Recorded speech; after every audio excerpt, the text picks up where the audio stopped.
Hello guys and welcome to skynomics academy. My name is Sunil Kumar Yadav. जैसा कि आप screen पर देख पा रहे हैं कि आज हम लोग या फिर आज से हम लोग Indian economic on the eve of independence start करने वाले हैं, जो कि इंडियन इकोनॉमिक डेवलपमेंट का चैप्टर नंबर फर्स्ट है कि नहीं। अगर इंडियन इकोनॉमी को देखा जाए तो उसका चैप्टर नंबर फर्स्ट बहुत इंपॉर्टेंट है, क्योंकि हम लोग पूरी इकोनॉमिक्स को डिस्कस करने वाले हैं। अगर आपने देखा होगा तो मैक्रो इकोनॉमिक्स का पहला चैप्टर मैंने डिस्कस कर रखा है 2025 और 26 के लिए। तो सेम उसी तरीके से आज हम लोग इंडियन इकोनॉमिक जो है वो डिस्कस करेंगे। बहुत इंपॉर्टेंट कॉन्सेप्ट्स हैं। ठीक है, स्टार्ट करेंगे हम लोग। देखो, तीन पार्ट्स में हम लोग को इकोनॉमिक्स को पढ़ना है, खास करके इंडियन इकोनॉमिक को। एक कि भाई हमारे देश में 1947 में क्या या किस तरीके से हमारी इकोनॉमी थी, क्योंकि हमारा देश आजाद हुआ 15th ऑफ अगस्त 1947 को। दूसरा हम लोग ये देखेंगे कि 1947 के बाद जो हमारी इकोनॉमी किस तरीके से इवॉल्व हुई, क्योंकि 1950 में हमारे देश में जो है वो प्लान बनना स्टार्ट हुआ, प्लानिंग से चीजें करनी शुरू हुई और इकोनॉमी को आगे लेकर चलने के बारे में बात किया गया। तो एक तो वहां पढ़ेंगे। दूसरा पढ़ेंगे 1991 जो इकोनॉमिक रिफॉर्म हुआ था हमारा, एलपीजी रिफॉर्म बोलते हैं उसको। अगर आप लोगों ने नहीं पढ़ा होगा तो हम लोग शानदार तरीके से पढ़ेंगे, एक एक चीजों को ध्यान में देखकर चलेंगे। ठीक है, तो याद रखिएगा 1947 में आजाद हुआ हमारा देश, 1950 में प्लानिंग बनाना स्टार्ट किया और 1951 में फर्स्ट 5 ईयर प्लान हम लोग स्टार्ट किए कि हम लोग हर साल हर बार 5-5 साल का प्लान बनाकर चलेंगे।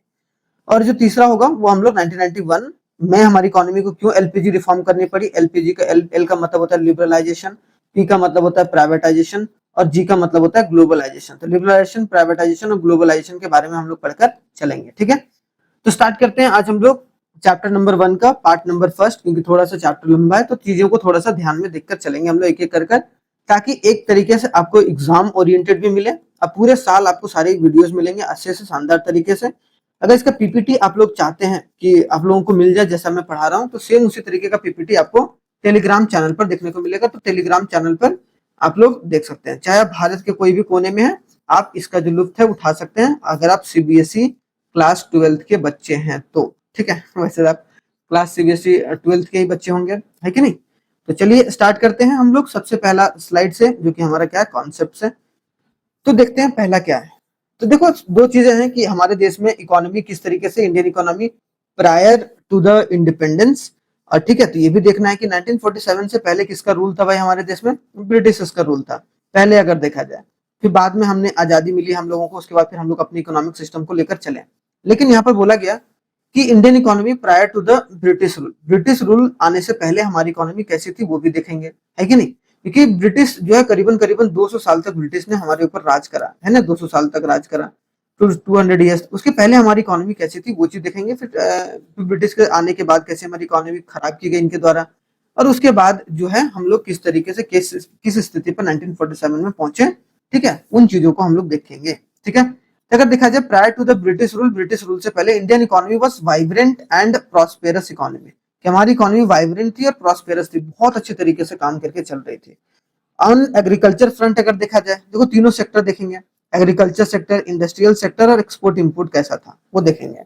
ठीक है, तो सबसे पहले अगर बोला गया कि एग्रीकल्चर सेक्टर के बारे में अगर बात किया जाए, तो हम लोग सेल्फ कंटेन्ड रूरल इकोनॉमी थी, where cultivated themselves owner of the land. उनका एक अपना जमीन था भाई, उस जमीन पर काम करके चल रहे थे और चीजों को आगे लेकर चलते थे। मतलब एग्रीकल्चर भी बहुत अच्छे तरीके से परफॉर्म कर रहा था, सारे किसानों के पास अपनी जमीन थी। फिर वो तो अलग बात है कि ब्रिटिश के आने के बाद जो जमीन हम लोगों के द्वारा, हम लोगों की जमीन जो है उनके द्वारा कब्जा कर ली गई और लगान वगैरह देना पड़ता था, है कि नहीं। अगर इंडस्ट्री सेक्टर के बारे में बात करा जाए, तो हम लोग बहुत ज्यादा फेमस थे वर्ल्ड में किसके लिए, हैंडीक्राफ्ट इंडस्ट्री। ठीक है, हैंडीक्राफ्ट प्रोडक्ट के लिए, जैसे कि हाथ से जो बनाया हुआ प्रोडक्ट है, हाथ से बहुत सारे, जिसे आपको देखने को मिलेगा वुडन वाले पार्ट्स होते थे, या फिर आप बैम्बू से बनाने वाली चीजें, या फिर कपड़े वगैरह भी हैंड के जो या फिर हाथ का जो बना हुआ कपड़ा होता था वो बहुत बिकता था हमारा विदेशों में। और हम लोग का जो एक्सपोर्ट था वो भी बहुत अच्छे तरीके से काम करता था, चाहे सिल्क हो जाए, चाहे कॉटन इंडस्ट्री हो जाए। क्योंकि हमारे देश में जो सिल्क है, जैसे सिल्क हो गया, ये कॉटन हो गया, तो सिल्क और कॉटन जो है बहुत शानदार तरीके से हमारे देश में उगाया जाता था और उसका एक तरीके से चीजों को लेकर चला जाता था, है कि नहीं। तो ये भी बात इंपॉर्टेंट है जो कि समझ के चलना है। अब यहाँ पर देखो, उसके बाद famous fine quality of metal, precious stone work, बहुत ज्यादा स्टोन्स वगैरह का वर्क जो होता था वो या फिर प्रीशियस स्टोन को बनाकर बेचा भी जाता था। मेटल्स वगैरह की चीजें भी बहुत सारी बेची जाती थी, क्राफ्टमैनशिप होता था। तो India excelled export of handicraft, और हम लोग बहुत ज्यादा एक्सपोर्ट करते थे हैंडीक्राफ्ट प्रोडक्ट को, और influx gold in the return, और बहुत ज्यादा जो सोना होता था वो हमारे देश में आता था, इसलिए हम लोग सोने की चिड़िया भी कहलाते थे। तो हमारी इंडस्ट्री भी बहुत अच्छे तरीके से परफॉर्म कर रही थी ब्रिटिश आने से पहले, हमारी एग्रीकल्चर भी बहुत अच्छे तरीके से परफॉर्म कर रहे थे, हम लोग एक्सपोर्ट भी बहुत अच्छे तरीके से करके चल रहे थे, चाहे वो सिल्क की चीजें हो जाए, कॉटन की चीजें हो जाए, या फिर हैंडीक्राफ्ट की चीजें हो जाए। तो ये है ब्रिटिश आने से पहले। क्लियर। अब देखते हैं कि एक्सप्लॉयटेशन कैसे हुआ and transformation of Indian economy. अगर बोला जाए हमारे देश में कि एक्सप्लॉयटेशन कैसे किया गया और हमारे इंडियन इकोनॉमी को कैसे ट्रांसफॉर्म किया गया, किसके द्वारा? ब्रिटिश के रूल के द्वारा। ठीक है, तो यहाँ बोला गया कि British exploited Indian economy, British ने एक्सप्लॉइट किया हमारे इंडियन इकोनॉमी को ताकि वो इकोनॉमिक गेन कर सके। इकोनॉमिक गेन का मतलब होता है चाहे वो ताकि वो पैसा यहाँ से कमाकर वो अपने देश ले जा पाए, जो कि यूके है या फिर लंदन ले जा सके, है कि नहीं। This is popularly known as the colonial exploitation. तो ये बोला गया कि इसको क्या बोला गया? Colonial exploitation. जब कभी भी कोई भी जो देश होता था वो अगर, जैसे मान लो कि ब्रिटिश था, ब्रिटिश ने हमारे देश पर कब्जा करके और वहां पर अपने फायदे के लिए अगर कोई भी चीज अगर कर रहा है तो उसको हम लोग कॉलोनियल एक्सप्लॉयटेशन बोलते थे, बर्बाद कर देता था हमारी इकोनॉमी को। क्या करता था भाई? देखो, कॉलोनियल जो एक्सप्लॉयटेशन था, कॉलोनी जो ब्रिटिश जो था उन्होंने एक्सप्लॉइट किया हम लोगों को दो तरीके से, एक तो सप्लाई एस्पेक्ट से और एक डिमांड एस्पेक्ट से। अब इसको समझिए कि हमारे देश से क्या करता था वो, कॉटन जैसे हमारे देश में हुआ, मान लो कॉटन हुआ, तो कॉटन जो था रॉ मटेरियल जो सप्लाई करके ले जाता था, कॉटन जो सप्लाई करके ले जाता था अपने पास, ठीक है, सप्लाई ऑफ कॉटन, ठीक है, और वहां कपड़ा वगैरह बनाता था, क्लोथ वगैरह बना दिया, क्लोथ वगैरह बनाकर वो हमारे देश में आकर बेचता था, जो कि इंडिया था। ठीक है, तो ये भी बात याद रखना है। तो डिमांड जो होता था यहाँ पर क्रिएट करता, पूरा करता था डिमांड को, और सप्लाई हमारे देश से रॉ मटेरियल ले जाता था। तो इसी वजह से अकॉर्डिंगली तो जो इंडियन हैंडीक्राफ्ट इंडस्ट्री था, अब सोचो कि अब मान लो कि हैंडीक्राफ्ट इंडस्ट्री जो है वो थोड़ा सा महंगा होता था, कॉस्टली होता था, इसलिए क्योंकि वो बनाने में उसको बहुत टाइम लगता था। लेकिन अब मशीन वगैरह था कि अब बहुत आसानी तरीके से भाई किसके पास, यूके के पास, इंग्लैंड के पास, ब्रिटिशर्स के पास, तो यूके में मशीन का इस्तेमाल करके कॉटन ले गया भाई रॉ मटेरियल के रूप में, और कॉटन से क्लोथ में कन्वर्ट करके और हमारे देश में उस सामान को सस्ते दाम पर बेचता था। तो जिसकी वजह से लोग जो था वो हैंडीक्राफ्ट इंडस्ट्री को खरीदना या फिर हैंडीक्राफ्ट चीजों को खरीदना कम कर दिया गया हमारे देश के द्वारा, और इसी तरीके धीरे धीरे करके हमारी हैंडीक्राफ्ट इंडस्ट्री को बर्बाद कर दिया गया। तो destruction of handicraft industry also implied the destruction of global reputation of export, और जिसकी वजह से हम लोगों का एक्सपोर्ट भी होता था, उनमें भी बहुत बड़ा गिरावट जो देखने को मिला ब्रिटिश के रूल के समय। ठीक है, तो ये काम दो तरीके से हुआ। आगे देखते हैं। अब हमने देख लिया कि ब्रिटिश के समय क्या हुआ, ब्रिटिश से पहले क्या हुआ। अब आगे देखते हैं कि features of Indian economy on the eve of independence, कि जब हमारा देश आजाद हुआ 1947 में, तब क्या स्थिति था 200 साल राज करने के बाद ब्रिटिश का। कि यहीं से आपको चीजों को पढ़कर चलना है, जो कि इंपॉर्टेंट है। हमने बैकग्राउंड भी पढ़ लिया और चीजों को आगे भी देखकर चल रहा है। तो उस वक्त हमारी इकोनॉमी क्या थी? स्टैग्नेंट इकोनॉमी थी। स्टैग्नेंट का मतलब हमारा इकोनॉमी बिल्कुल भी परफॉर्म नहीं कर रहा था, जीरो परफॉर्मेंस था। मतलब परफॉर्मेंस क्या था हमारा? जीरो परफॉर्मेंस था, चीजें अच्छी तरीके से लेकर हम लोग नहीं चल रहे थे, स्टैग्नेंट था, रुका हुआ था हमारा इकोनॉमी। दूसरा कि हमारा बैकवर्ड इकोनॉमी था। बैकवर्ड इकोनॉमी का मतलब कि हम लोग इकोनॉमी पीछे तरफ जा रहा था, सबकी इकोनॉमी आगे की तरफ जानी चाहिए, लेकिन हमारी इकोनॉमी बहुत पीछे चली गई थी। किसकी वजह से? एक तो ब्रिटिश के रूल की वजह से। ब्रिटिश ने हमारा एग्रीकल्चर सेक्टर भी बर्बाद किया, हमारा इंडस्ट्री सेक्टर भी बर्बाद किया, हमारा एक्सपोर्ट इंपोर्ट भी बर्बाद किया। अभी एक एक कर पढ़ेंगे, ठीक है। हमारा इंफ्रास्ट्रक्चर भी बर्बाद किया, रोड्स वगैरह जो अपने लिए ज्यादा इस्तेमाल करती थी, लोगों की भलाई के लिए बहुत कम इस्तेमाल होता था। और जो सर्विस सेक्टर है उसको भी एक तरीके से बर्बाद किया गया, और एक्सपोर्ट इंपोर्ट पर भी बहुत ज्यादा जो है इम्पैक्ट पड़ा। ठीक है, तो बहुत सारी चीजें ब्रिटिश ने बर्बाद कर दिया, जिसकी वजह से हमारी इकोनॉमी बैकवर्ड इकोनॉमी। तीसरा, डोमिनेंस ऑफ एग्रीकल्चर, और एग्रीकल्चर जो है वो बहुत ज्यादा डोमिनेंस रख रहा था। दूसरी चीजें जो है वो हमारे देश में ज्यादा नहीं होती थी, एग्रीकल्चर, और एग्रीकल्चर का जो लेवल था वो बहुत गिरा दिया गया था। किसके द्वारा? आपको देखने को मिलेगा ब्रिटिशर्स के द्वारा। ब्लीक इंडस्ट्रियलाइजेशन, ब्लीक मतलब क्या? धुंधला सा, मतलब इंडस्ट्रियलाइजेशन बिल्कुल भी नहीं था हमारे देश में, इंडस्ट्री वगैरह बिल्कुल भी नहीं था। और heavy dependence on import. Import का मतलब क्या होता है? एक्सपोर्ट का मतलब होता है कि आप अपने देश से विदेश में भेज रहे हो, दूसरे कंट्री, अनदर कंट्री, अगर आप चीजों को बनाकर भेज रहे हो तो उससे क्या आता था? पैसा आता था बाहर से। क्या बाहर बेचोगे तो बाहर से क्या आएगा? पैसा डॉलर में आएगा, या फिर गोल्ड मिलेगा, जो कि पहले के जमाने में मिलता था। ठीक है, तो ये चीज था। तो हेवी डिपेंडेंस ऑन इम्पोर्ट हो गए थे, मतलब अब हम लोग क्या बाहर से सामान मंगवाकर अपने देश में चीजों को पूरा कर पा रहे थे, क्योंकि हमारे पास था ही नहीं, है कि नहीं। लिमिटेड अर्बनाइजेशन, और अर्बन की भी चीजें नहीं चल रही थी, मतलब अर्बन अर्बन में भी जो इंडस्ट्री वगैरह नहीं खुला था, जिसकी वजह से लोग जो थे वो काम भी नहीं कर रहे थे अर्बन एरियाज में। Semi feudal economy, semi feudal मतलब कि हमारी इकोनॉमी पूरी प्राइवेट भी नहीं थी और पूरी एक तरीके से आपको देखने को मिलेगा गवर्नमेंट भी नहीं था। मतलब हमारा देश जो है मिक्स्ड इकोनॉमी जो हम लोगों ने चुना था। मिक्स्ड इकोनॉमी क्या होता है, जहां पर प्राइवेट और जो पब्लिक है, प्राइवेट और जो गवर्नमेंट सेक्टर, पब्लिक का मतलब गवर्नमेंट सेक्टर, तो गवर्नमेंट सेक्टर दोनों साथ में मिलकर काम कर रहे थे। तो हमारा इकोनॉमी क्या है, सेमी फ्यूडल, ना तो पूरे प्राइवेट के हाथ में, क्योंकि पूरा प्राइवेट के हाथ में जो इकोनॉमी है वो कौन सा है, यूएसए की इकोनॉमी है, पूरा सिर्फ यूएसए है। अगर पूरा गवर्नमेंट देखा जाए तो चाइना है कि नहीं। तो ये सब सारी चीजें, ये रशिया है। लेकिन हम लोगों ने क्या बोला कि हम लोग मिक्स्ड इकोनॉमी, हम लोग प्राइवेट और पब्लिक मतलब लोगों को साथ में भी लेकर चलेंगे और सरकार भी उनको साथ देकर चलेगी।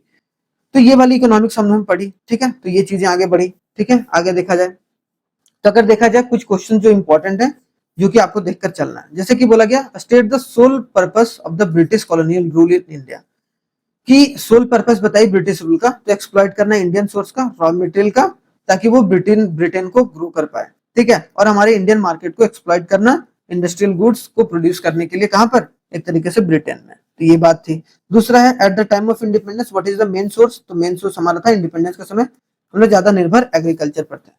State the example of well known handicraft industry, बोला हैंडीक्राफ्ट इंडस्ट्री हमारा कौन कौन अच्छा था भाई इंडिपेंडेंस के समय, तो कॉटन और सिक्स टेक्सटाइल या फिर मेटल का हो गया, प्रीशियस स्टोन वर्क्स, वो हम लोग बहुत अच्छे तरीके से करके चल रहे थे।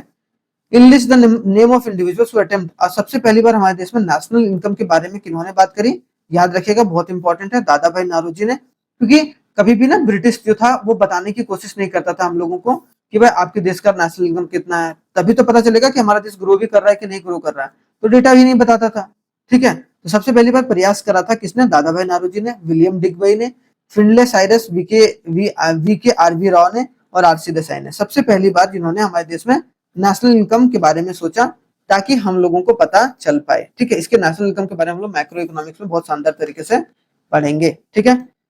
आगे देखा जाए नेक्स्ट, तो हमारा एग्रीकल्चर सेक्टर का हालत कैसा था वो देखते हैं, क्योंकि एग्रीकल्चर सेक्टर को देखकर चलना बहुत जरूरी है, क्योंकि अगर आपको इकोनॉमिक्स को समझना है तो, ठीक है।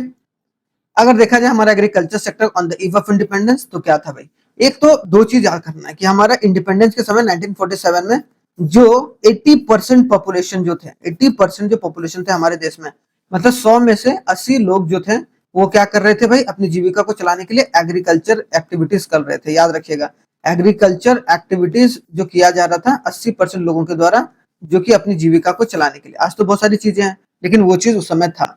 यहाँ पर देखने को मिलेगा, इसीलिए इंपॉर्टेंस, अब सोचो कि 100 आदमी आपके देश में है, उसमें से 80 आदमी जो है वो एग्रीकल्चर एक्टिविटी करके चल रहा है, तो एग्रीकल्चर पर कितना ज्यादा फोकस होना चाहिए। However, this sector suffered a deep stagnation and chronic backwardness. इस और जो है वो इतने लोग निर्भर होने के बावजूद भी जो ब्रिटिश ने बिल्कुल भी ध्यान नहीं दिया, जिसके वजह से हमारा जो इकोनॉमी था एग्रीकल्चर सेक्टर से था वो स्टैग्नेंट हो गया और बैकवर्डनेस की तरफ चलता चला गया, क्योंकि बिजनेस के पर्सपेक्टिव से जो है ब्रिटिश उसका इस्तेमाल कर रहा था। तो ये भी बात याद रखना एग्रीकल्चर सेक्टर के लिए। आगे थोड़ा सा देखा जाए इसका प्रिंसिपल फीचर्स क्या था, क्या गुण था हमारे इंडियन एग्रीकल्चर का on the eve of independence, क्या क्या गुण था। एक तो हमारा तो प्रोडक्टिविटी या प्रोडक्शन भी लो था, प्रोडक्टिविटी लो था। मतलब जैसे मान लो कि इतना 1 हेक्टेयर ऑफ लैंड था, उसमें मान लो कि 50 केजी अगर गेहूं हो रहा था, तो एक तरीके से अगले साल बढ़ना चाहिए भाई प्रोडक्शन लेवल, है कि नहीं। लेकिन प्रोडक्शन लेवल कम होता था। अब प्रोडक्शन लेवल कम होता था तो एक तरीके से प्रोडक्टिविटी भी कम हो जाता था उसका। तो प्रोडक्शन और प्रोडक्टिविटी एक तरीके से दोनों कम था हमारा एग्रीकल्चर सेक्टर में देखने को मिलता है। Exploitation of land settlement system, जो लोगों का अपना जमीन था वो एक तरीके से नहीं दिया जाता था, और अपने हिसाब से जो ब्रिटिश है वो जमींदारी सिस्टम का इस्तेमाल करके चीजों को बर्बाद कर रखा था। एक तरीके से एक्सप्लॉइट हो चुका था हमारा land settlement system. Commercialisation of agriculture हो रहा था। एक होता है कि आप जो लैंड में है वो फूड क्रॉप्स उगा रहे हैं। फूड क्रॉप्स का मतलब हो गया, फूड क्रॉप्स का मतलब हो गया आपको सिंपल सी बात है कि राइस आप उगा रहे हैं भाई, व्हीट उगा रहे हैं, ठीक है, तो वो चीज है। लेकिन कमर्शियलाइजेशन में कि वैसे प्रोडक्ट उगा भाई जिससे एक तरीके से ज्यादा पैसा है, जैसा रुपया है, जैसे कि इंडिगो प्लांटेशन होता था। इंडिगो क्या होता था, जैसे कपड़ा वगैरह डाई करने के लिए जो इस्तेमाल होता था ना, वो चीज बोला कि आप उत्पादन कीजिए, या फिर मान लो कि प्लांटेशन की खेती किया जाए, ठीक है, जिसमें पैसा ज्यादा हो, टी की खेती ज्यादा किया जाए, तो उसमें जिसमें पैसा ज्यादा कमाया जा सके ब्रिटिशर्स के द्वारा, कॉटन वगैरह ज्यादा उगाओ भाई, तो कमर्शियलाइजेशन किया गया, जिसके वजह से पैसे, अब देखो जब आप फूड क्रॉप्स, क्योंकि हमारा देश जो था वो कृषि प्रधान देश था, तो एक तरीके से एग्रीकल्चर पर फोकस करके ज्यादा चलना चाहिए भाई, फूड क्रॉप्स को खास करके, ताकि लोगों की पेट भर पाए। लेकिन वो जो ब्रिटिश था वो अपना पैसा भरने के चक्कर में था, जिसकी वजह से कमर्शियलाइजेशन ऑफ क्रॉप किया गया, जो कि बहुत बड़ा इम्पैक्ट पड़ा हमारी इकोनॉमी के ऊपर, खास करके एग्रीकल्चर पर। इन्वेस्टमेंट नहीं करके चलता था, ठीक है। और इंडिगो की प्लांटेशन अगर एक बार होती थी ना, तो वो खेत जो होता था 1-2 साल तक उसमें दूसरी खेती नहीं हो पाती थी, क्योंकि उसकी प्रोडक्टिविटी या उसकी फर्टिलिटी चली जाती थी। उसकी फर्टिलिटी जो होती थी वो चली जाती थी, फर्टिलिटी लॉस हो जाता था, जिसकी वजह से उसमें खेती बाड़ी भी नहीं हो पाता था सही तरीके से, ठीक है। लैक ऑफ इन्वेस्टमेंट, इन्वेस्ट करके भी नहीं चलता था, जैसे इरिगेशन फैसिलिटी वगैरह देना है, प्रॉपर मशीनरी वगैरह देना, तो वो सब भी देके नहीं चलता था, और एग्रीकल्चर इंफ्रास्ट्रक्चर को बर्बाद कर रखा था।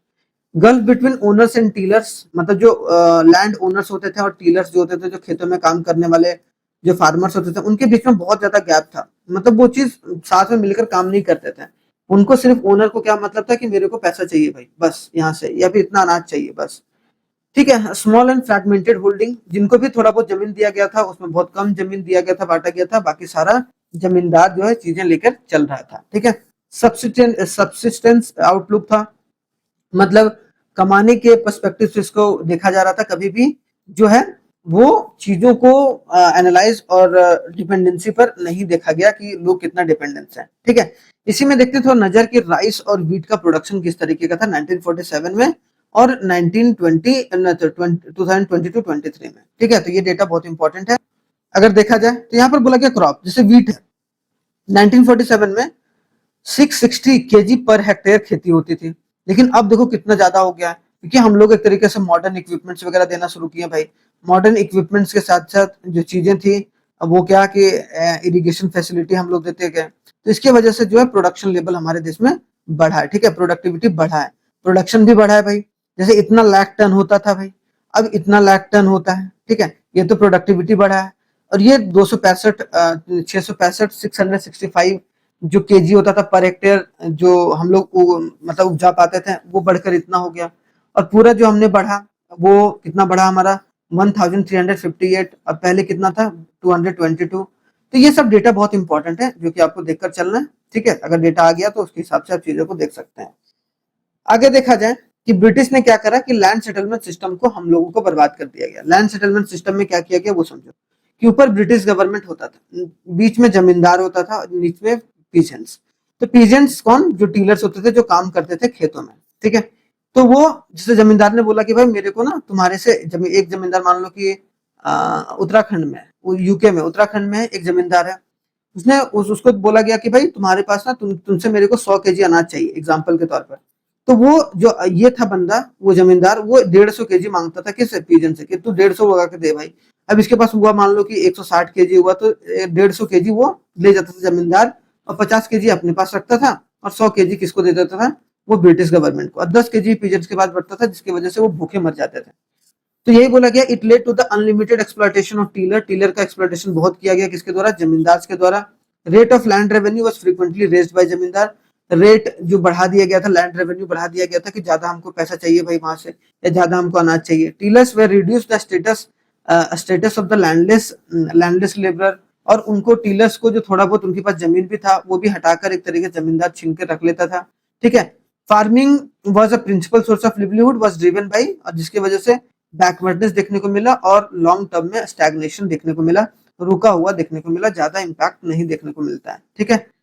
आगे अगर देखा जाए तो कुछ चीजें इंपॉर्टेंट हैं जो कि समझ के चलना है। जैसे कि बोला गया फेमाइन्स इन इंडिया, भूखमरी हमारे देश में बहुत होते थे ब्रिटिश रूल में खास करके। क्यों, क्योंकि फेमाइन का मतलब होता है कि severe shortage of food owing to a crop failure. अगर मान लो किसी साल बारिश नहीं हुआ, क्रॉप फेलियर हो गया, तो क्रॉप फेलियर की वजह से क्या होता था, फेमाइन आ जाता था। फेमाइन मतलब भूखमरी आ जाता था, जिसके वजह से हंगर, स्टारवेशन जो है, भूखमरी वगैरह, या फिर बहुत ज्यादा बढ़ जाता था, बहुत सारे लोगों का डेथ भी हो जाता था, बहुत सारे फार्मर्स ऐसे ही मर जाते थे।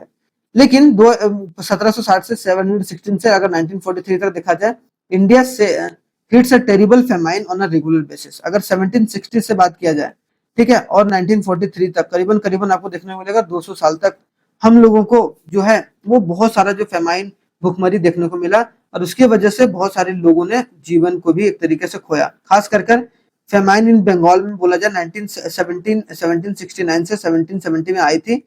ऐसी भुखमरी आई थी कि वहां पर लोग जो है भूखे प्यासे मर रहे थे, उनको कोई भी लेना देना दूसरे से नहीं था। ठीक है, ब्रिटिश तो कोई लेना देना ही नहीं था। उसमें बोला जाता है कि more than 85 million people died owing to repeated famines, कि 85 मिलियंस पीपल जो है वो 200 साल के बीच में फेमाइन की वजह से मरे, भूख के वजह से मरे, भूखमरी की वजह से मरे। इन कॉन्ट्रास्ट है नो फेमाइन, अगर देखा जाए इंडिपेंडेंस के बाद हम लोगों भूख की वजह से बहुत से कम लोग जो है वो मरे, मतलब ना के बराबर मरे, नो फेमाइन, एक भी कोई भूखमरी कभी भी आई नहीं थी आजादी के बाद। लेकिन देखो आजादी से पहले कितनी भूखमरी थी, खास करके जो ब्रिटिश ने बर्बाद कर रखा था। ठीक है, तो ये चीजें आपको देखनी पड़ेगी, इंपॉर्टेंट है, जो कि देखकर चलना है। ठीक है, ठीक है, इंपॉर्टेंट हो गया ये चीज। आई होप सो आपको समझ में यहाँ तक आया होगा एग्रीकल्चर सेक्टर। ठीक है, आगे अगर देखा जाए तो हम लोग पार्टीशन ऑफ कंट्री भी बहुत ज्यादा इम्पैक्ट किया, partition of a country and its impact. अगर देखा जाए पार्टीशन ऑफ कंट्री, हमारा देश आजाद हुआ तो देखो आप पता ही है कि इंडिया जब आजाद हुआ तो दो पार्ट में बट गया भाई, इंडिया और पाकिस्तान। ठीक है, अब पाकिस्तान जो है वो दो पार्ट में बट गया भाई, ईस्ट पाकिस्तान और वेस्ट पाकिस्तान। वेस्ट पाकिस्तान में जो आज का ओरिजिनल पाकिस्तान है, सॉरी हाँ, आज का ओरिजिनल पाकिस्तान है, और ईस्ट पाकिस्तान जो कि बांग्लादेश है, बांग्लादेश है। ठीक है, जो कि एक तरीके से इंदिरा गांधी के द्वारा आजाद करवाया गया था बांग्लादेश को। ठीक है, तो ईस्ट पाकिस्तान और वेस्ट पाकिस्तान, क्योंकि हमारे देश में ईस्ट में जो है इधर ईस्ट, ये इधर ईस्ट होता है, इधर वेस्ट होता है, तो ईस्ट के साइड में बांग्लादेश और इधर हमारा पाकिस्तान है, हमारा ही क्या वो भयंकर ही है। ठीक है, the partition of country have negative impact on agriculture, Indian agriculture, और जो पार्टीशन हुआ उसकी वजह से हमारी इंडियन एग्रीकल्चर में बहुत ज्यादा इंपैक्ट देखने को मिला। खास करके देखा जाए इंडिया गॉट 82% पॉपुलेशन। देखो इंडिया का जो भी पॉपुलेशन था, मतलब 100 लोग थे तो 82 जो लोग थे वो हमारे इंडिया में ठहर गए, वो नहीं गए वहां पर भाई, और 18% लोग जो है पाकिस्तान चले गए थे। लेकिन हमारे देश का जो उपजाऊ जमीन था, जो खाना वगैरह उगाने वाला जमीन था, उसमें 65% जमीन जो था वो हमारे देश में आया, और एक तरीके से 35% जो उपजाऊ जमीन था वो कहाँ चला गया, पाकिस्तान में चला गया। जिसके वजह से जो पाकिस्तान तब भी एक तरीके से हम लोग के ऊपर ये सब करते जाता है, तो इनको तो मार के चलना चाहिए भयंकर, तो ताकि वो ठीक रहे थोड़ा सा। इतना देने के बावजूद भी हम लोग पिताजी का रोल प्ले किए भाई, तुम्हारे लिए तो कम से कम ये तो कर लो, है कि नहीं। लेकिन तब भी ये गोलाबारी, अभी आप देख ही रहे हो क्या चीजें चल रही है। ठीक है, तो ये चीजें इंपॉर्टेंट है, इतना देने के बावजूद भी। उसमें बहुत सारा फूड, जैसे कि फूड उगाने वाला जो रीजन है वेस्ट पंजाब सिंध पाकिस्तान में चला गया, जिसकी वजह से फूड क्राइसिस हमारे देश में कुछ दिन तक हुआ था। लेकिन हम लोग चीजें थोड़ी सी अपने आप से जो चीजें अच्छे कर लिए थे। ठीक है, तो ये बात भी याद रखना जो कि इंपॉर्टेंट है। ठीक है, अगर देखा जाए कैरेक्टरिस्टिक्स क्या था भाई हमारा इकोनॉमी में, एग्रीकल्चर सेक्टर का बैकवर्ड था और स्टैग्नेंट था। बैकवर्ड क्यों था, क्योंकि प्रोडक्टिविटी कम थी, इन्वेस्टमेंट कम था, लैंड वगैरह स्मॉलर फ्रेगमेंटेड था, और सब्सिस्टेंस फार्मिंग थी। मतलब हम लोग ज्यादातर फोर्स करके नहीं चल रहे थे कि बस जैसे तैसे करके चल जाए, कोई दिक्कत नहीं है। एक्सप्लॉइटेटिव लैंड सेटलमेंट सिस्टम, जमींदार सिस्टम था, जिसकी वजह से हमारी इकोनॉमी और खराब हो गई। कॉमर्शियलाइजेशन ऑफ क्रॉप किया गया, फूड क्रॉप्स के बजाय कॉमर्शियलाइजेशन ऑफ क्रॉप, जिससे पैसा आए वैसे क्रॉप्स को उगाना शुरू कर दिया गया था। और ओनर्स और टीलर्स के बीच में बहुत ज्यादा गैप था, जिसकी वजह से हमारी इंडियन जो एग्रीकल्चर सिस्टम था उसको बर्बाद कर दिया गया था। ठीक है, अब हम लोग आगे जो नेक्स्ट वीडियो में पढ़ेंगे वो हम लोग पढ़ेंगे इंडस्ट्रियल सेक्टर से। ठीक है, तो नेक्स्ट पार्ट जो सेकंड पार्ट होगा उसमें हम लोग इसको देखने की कोशिश करेंगे। आई होप सो आप लोगों को बहुत मजा आया होगा। थैंक यू वेरी मच, जय हिंद। मिलते हैं हम लोग नेक्स्ट क्लास में बहुत ही शानदार तरीके से।